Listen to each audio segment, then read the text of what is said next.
ఐబొమ్మలో 21,000 సినిమాలున్నాయని CP Sajjanar తెలిపారు. ఇమ్మడి రవిది విశాఖపట్నం అని, మహారాష్ట్రలో ప్రహ్లాద్ పేరుతో డ్రైవింగ్ లైసెన్స్ తీసుకున్నాడని చెప్పారు. పాన్ కార్డు కూడా ప్రహ్లాద్ పేరుతోనే ఉందన్నారు. నిందితుడు అమెరికా, నెదర్లాండ్స్లో సర్వర్లను పెట్టినట్లు వెల్లడించారు.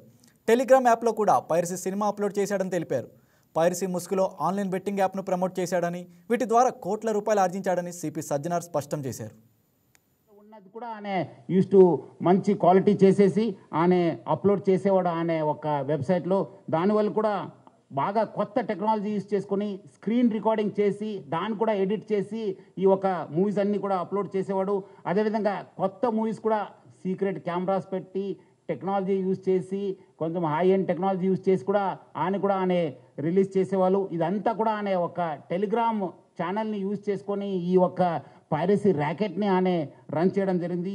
సో దాన్ని వీళ్ళు ఎవరెవరు ఉన్నారు, ఆయనకి ఈ ఒక స్కీమ్లో ఎవరెవరు హెల్ప్ చేశారనే పైన కూడా మనము లోతుగా ఆయన పోలీస్ కస్టడీ తీసుకొని మనము ఇన్వెస్టిగేట్ చేయడం జరుగుతుంది. మొత్తం ఆయన ఈ ఒక ఫిలిం చూపించడం ఒక ఎత్తు అయితే, ఇంకోటి వైపు ఈ ఆన్లైన్ బెట్టింగ్ నడిపించారు. మీరందరూ కూడా తెలుసు, లాస్ట్ 2020 నుంచి ఎప్పుడు ప్రపంచవ్యాప్తంగా కోవిడ్ వచ్చింది. అప్పుడు చాలామంది బయట రాలేకపోయారు. చాలామంది ఇంట్లో ఉండి ఈ ఒక మూవీస్ చూడడము, ఓటీటీ సబ్స్క్రిప్షన్ తీసుకోవడంతో చాలా మనకు కాస్ట్ ఎక్కువ కావడంతో, మనము మూవీ రేట్స్ కూడా ఎక్కువ కావడంతో, అదేవిధంగా వీళ్ళందరూ కూడా ఒకటే ప్లాట్ఫామ్ పైన ఈ అన్ని కూడా తీసుకురావడం జరిగింది.